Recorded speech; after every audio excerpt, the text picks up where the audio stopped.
I'm sitting at the kitchen table, staring at the old, chipped mug that's been with me for more years than I care to remember. It's just a regular Tuesday evening, but somehow it feels like the weight of my entire life is pressing down on me. I'm Emma, a 45-year-old woman who feels like she's living a life filled with more regrets than joys. My husband, Richard, is sitting across from me, scrolling through his phone, utterly disinterested in anything I have to say. I met him when I was just a bright-eyed 20-year-old. He was charming, charismatic, and everything I thought I wanted. But here we are, 25 years later, and I can barely recognize the man I fell in love with. "Dinner was good," I say, attempting to start a conversation. He doesn't even look up. "It was okay. You've made better." His words sting, but I'm used to it. This has been my life for the past several years. The man I married, who once looked at me like I was his entire world, now barely acknowledges my existence unless it's to criticize me. I remember when I first introduced Richard to my dad. My dad was a police officer, a man who had seen the worst of people in his line of work. He took one look at Richard and said, "Emma, that man is bad news." But I was young and in love, and I thought my dad was just being overprotective. "Dad, you don't know him like I do. Richard is a good man," I had insisted. "Emma, I've been a cop for over 30 years. I know how to read people. That man is going to bring you nothing but trouble," my father had replied, his voice laced with concern. But I didn't listen. In fact, I did something I now deeply regret. I cut my father out of my life. Richard suggested it, saying we didn't need negative people who didn't believe in us. And like a fool, I agreed. For 25 years, I didn't speak to my dad. I didn't call him, didn't visit, didn't even tell him when I had my daughter Lily, who's now in college. My thoughts are interrupted by Richard's voice. "Are you even listening to me?" I realize he's been talking while I was lost in my thoughts. "Sorry, what were you saying?" "I was saying that you need to start taking better care of yourself. You've let yourself go. And it's embarrassing," he says, his tone cold. I feel a lump form in my throat. This is my life. A husband who finds every opportunity to bring me down. And as I sit there, taking in his harsh words, I can't help but think that my father was right all along. My phone rings, pulling me out of my thoughts. I glance at the caller ID and my heart skips a beat. It's a number I haven't seen in over 2 decades. It's my dad. I answer, my voice shaky. "Hello?" "Emma, it's your dad. I need to talk to you. It's important." His voice is weak, nothing like the strong, confident tone I remember. "Dad, I'm so sorry for everything." I start, but he cuts me off. "Emma, I'm sick. The doctors say I don't have much time left. I have cancer." The room spins around me as his words sink in. My dad, the man I turned my back on, is dying. And suddenly, all the years of silence, all the missed opportunities to make things right, weigh heavily on me. "Dad, I'm so sorry. I'll come to see you. I'll help in any way I can," I say, tears streaming down my face. After ending the call, I turn to Richard, hoping, maybe foolishly, for some kind of support. "Richard, my dad is sick. He has cancer. I need to help him." His reaction is like a slap in the face. "Good. The man never liked me. Can't wait for him to be gone." His words are like a knife to my heart.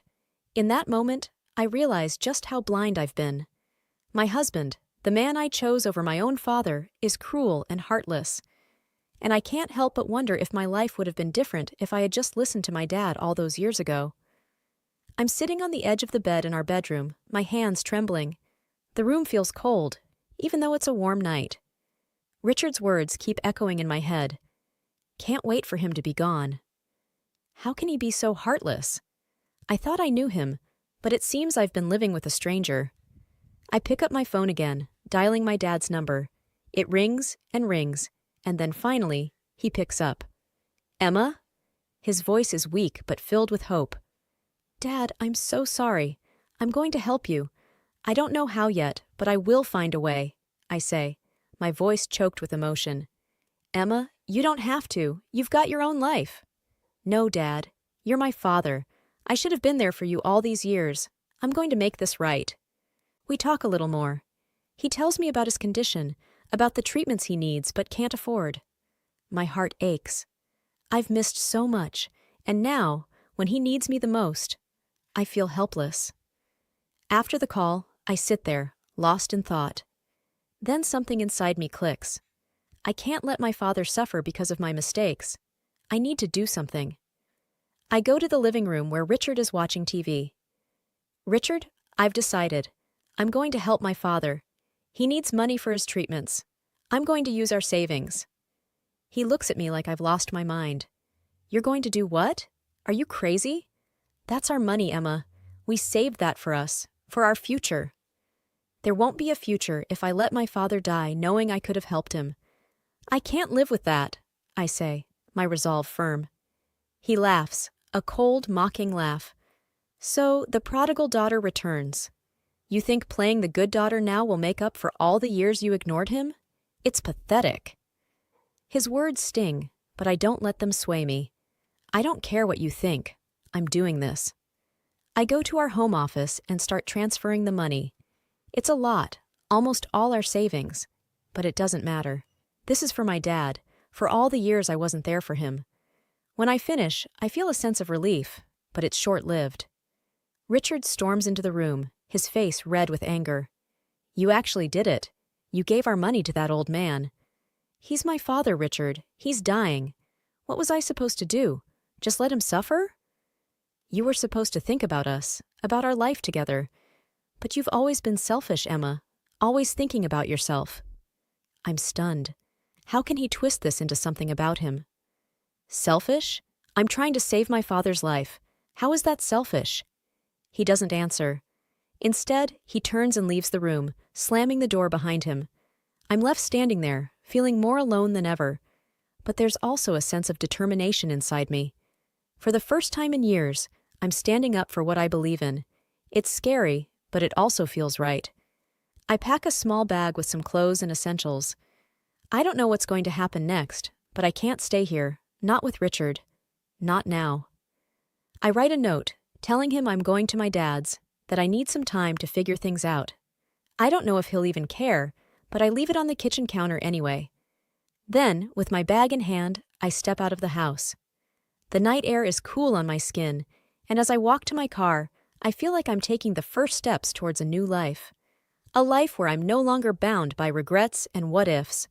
A life where I can try to make things right, even if it's a little too late. The drive to my dad's house feels endless. Streetlights blur past, and I'm alone with my thoughts, a mix of fear and determination. I haven't seen my dad in over 25 years, and now I'm rushing to him in the middle of the night because he's sick and I'm all he's got. When I finally pull up to the familiar old house, my heart is racing. The place looks much the same, though a bit more worn. I hesitate for a moment before getting out of the car. What am I going to say? How is he going to react? Taking a deep breath, I walk up to the front door and knock. It takes a few moments, but then the door opens, and there he is. My dad. He's older, frailer, but it's undeniably him. Emma, he says, his voice cracking. You came.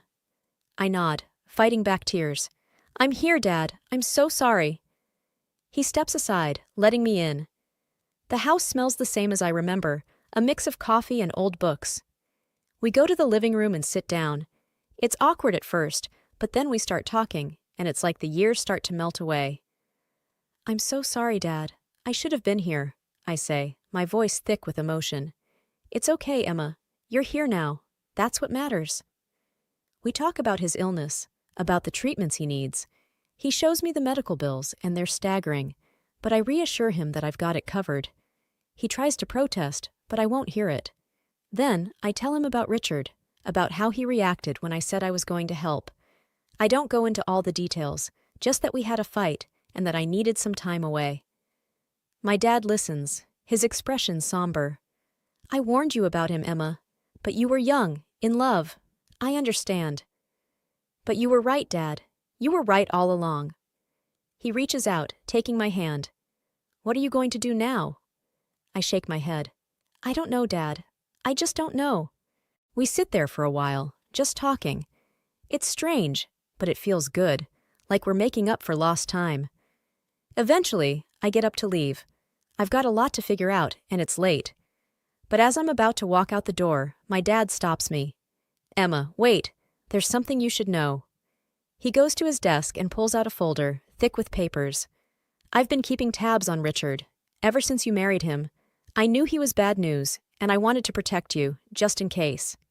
He hands me the folder. It's all in there. His business deals, the women, everything. I wanted you to have it, just in case. I'm stunned. I take the folder, feeling its weight. Dad, Thank you. He nods, a sad smile on his face. I always wanted what was best for you, Emma. Always. I hug him, holding back tears. I know, Dad. I know. The morning after I visited my dad, I'm sitting at my kitchen table, the folder he gave me lying unopened in front of me. I'm scared of what's inside, scared of what it means for my life, my marriage. But I know I can't ignore it. Taking a deep breath, I open the folder. There are bank statements, photos, notes. It's overwhelming. As I start to sift through the papers, the reality of my situation begins to sink in. Richard has been living a double life, and I was too blind to see it. There are photos of him with other women, some of them looking way too cozy.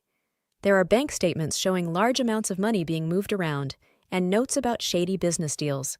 It's a lot to process. I feel sick to my stomach. How could I have been so naive? How could I have ignored all the signs? I spend the morning going through everything, and by the time I'm done, I'm shaking with anger and betrayal. But there's also a sense of clarity. I know what I need to do. I call my dad. Dad, I looked through the folder. It's a lot. I'm sorry, Emma. I didn't want to burden you with it, but you needed to know. I understand, and thank you. I'm going to confront him. I can't let this go on any longer. Be careful, Emma. He's a dangerous man. I will be. I have to do this, for me, for us. After we hang up, I get ready. I feel like I'm preparing for battle. I put the most damning evidence in a smaller folder and head to Richard's office. When I get there, his secretary tries to stop me, but I push past her. I storm into his office, and he looks up, surprised. Emma, what are you doing here? We need to talk, I say, my voice steady even though my hands are shaking.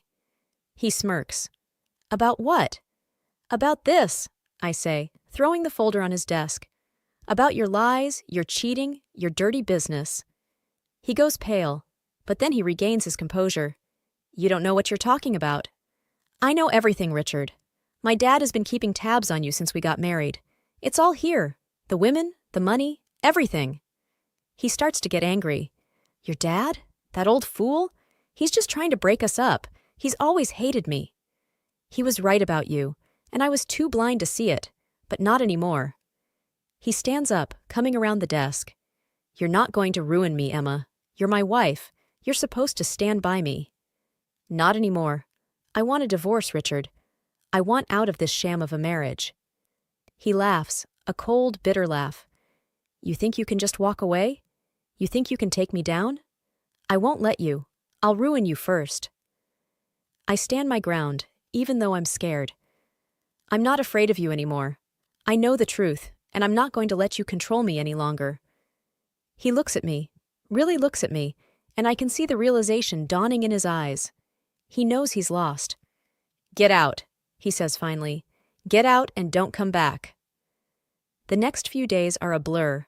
I spend most of my time at my dad's house, trying to figure out my next move.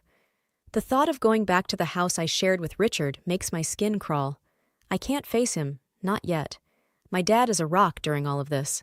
He listens, offers advice, but mostly just lets me talk.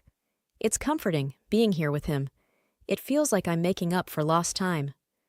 One afternoon, we're sitting in the living room when my phone rings.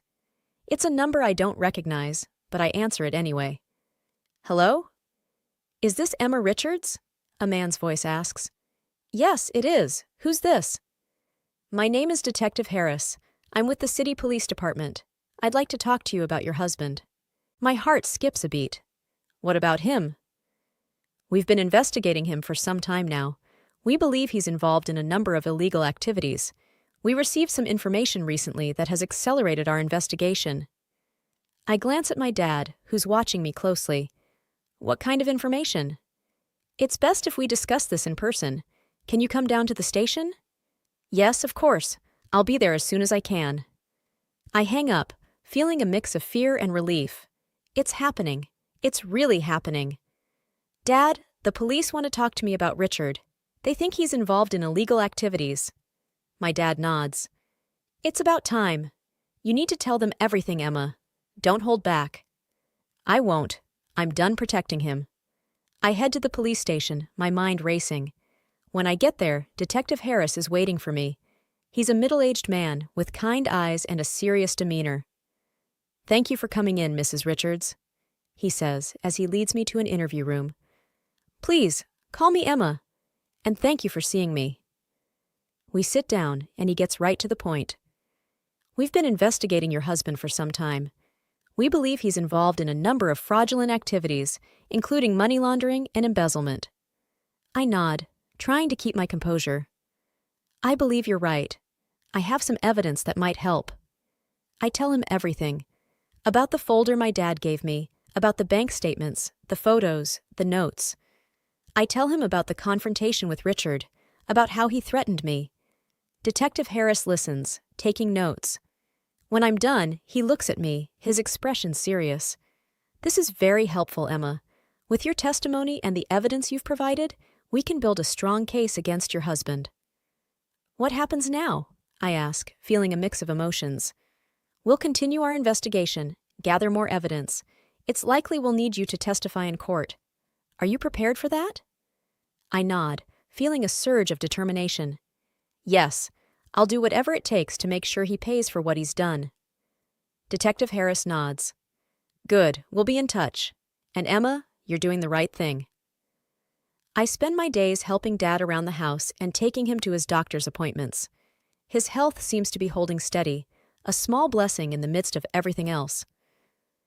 One afternoon, while we're sitting in the living room, my phone buzzes with a message from Detective Harris. My heart leaps into my throat as I read it. Case moving forward. Charges filed against Richard. We'll need you to testify. I let out a breath I didn't realize I was holding. Dad, they're charging Richard. It's actually happening. Dad looks up from his newspaper, his eyes soft. Good. It's about time he faced the consequences. The day of the trial arrives. I wear a simple blue dress, wanting to look presentable but not overdressed. Dad insists on coming with me, even though I tell him he doesn't have to. I'm not letting you face that man alone, he says, his voice firm. The courtroom is intimidating, with its high ceilings and wooden pews. Richard is already there, looking smug in his expensive suit. When he sees me, his expression darkens. I take my seat, trying to ignore the knots in my stomach. Dad sits next to me, a solid presence at my side. The trial begins. The prosecutor lays out the case against Richard. Fraud, embezzlement, money laundering. The evidence is overwhelming. I can see Richard squirming in his seat. Then it's my turn to testify. I take the stand, my hands shaking slightly.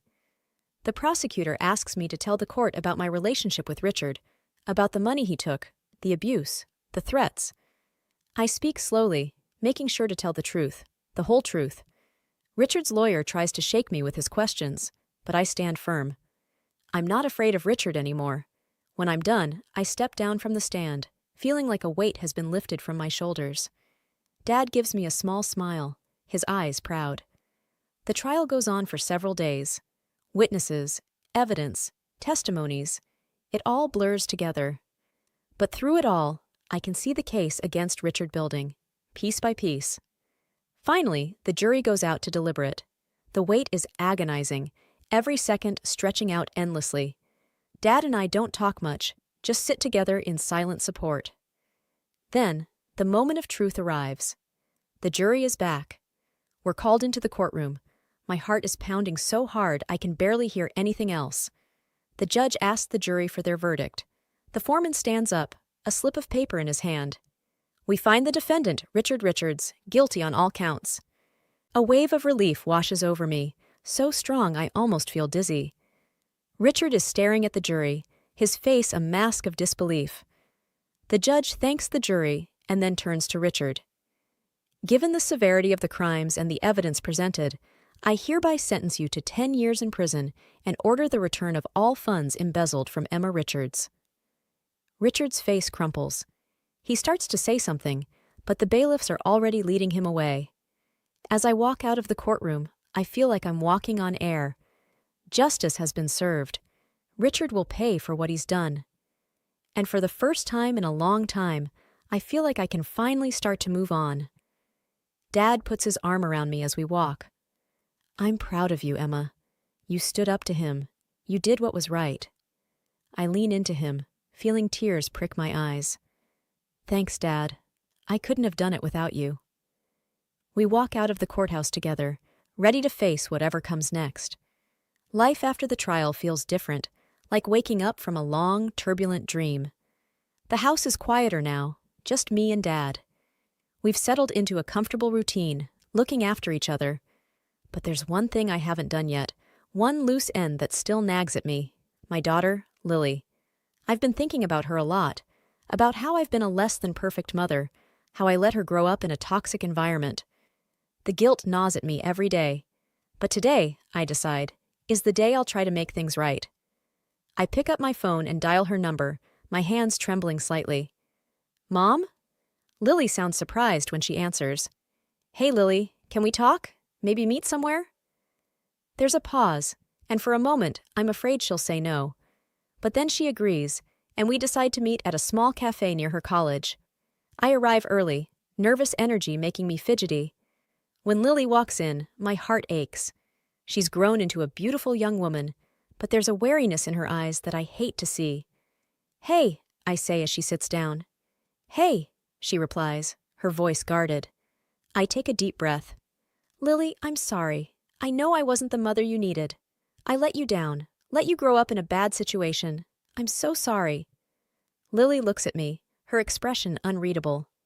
Why now, Mom? Why after all this time? I know it's late, way too late. But I've left Richard, your father. He's in jail now. I've been trying to make things right, and I realized I need to start with you. Lily's eyes flicker with something, pain maybe, or disappointment. Mom, I spent years wishing you'd leave him, wishing we could just be a normal family, but you always chose him over me. Her words sting, but they're the truth. I know, and I can't change that, but I'm here now. I want to be better, do better, if you give me a chance. We sit in silence for a long time. I can see Lily wrestling with her emotions, and I don't blame her. I've hurt her, and it's not something that can be fixed with a simple apology. Finally, she speaks. I want to believe you, Mom, but it's not easy. I've got a lot of anger, a lot of hurt. I know, and I'm not asking you to forgive me right away. I just want a chance to show you that I can be a better mother, that I can be someone you can rely on. Lily sighs, running a hand through her hair. Okay, we can try, but it's going to take time. A wave of relief washes over me. Thank you, Lily. That's all I'm asking for.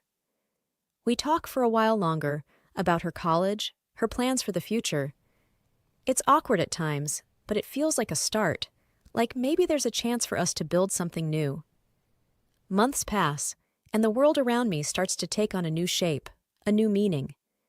Dad's health has been improving steadily. The doctors call it a miracle, but I think it's the love and care we've been surrounding him with. He's even started going for short walks around the neighborhood. Today, as I watch him sitting on the porch, reading a newspaper, a sense of calm washes over me.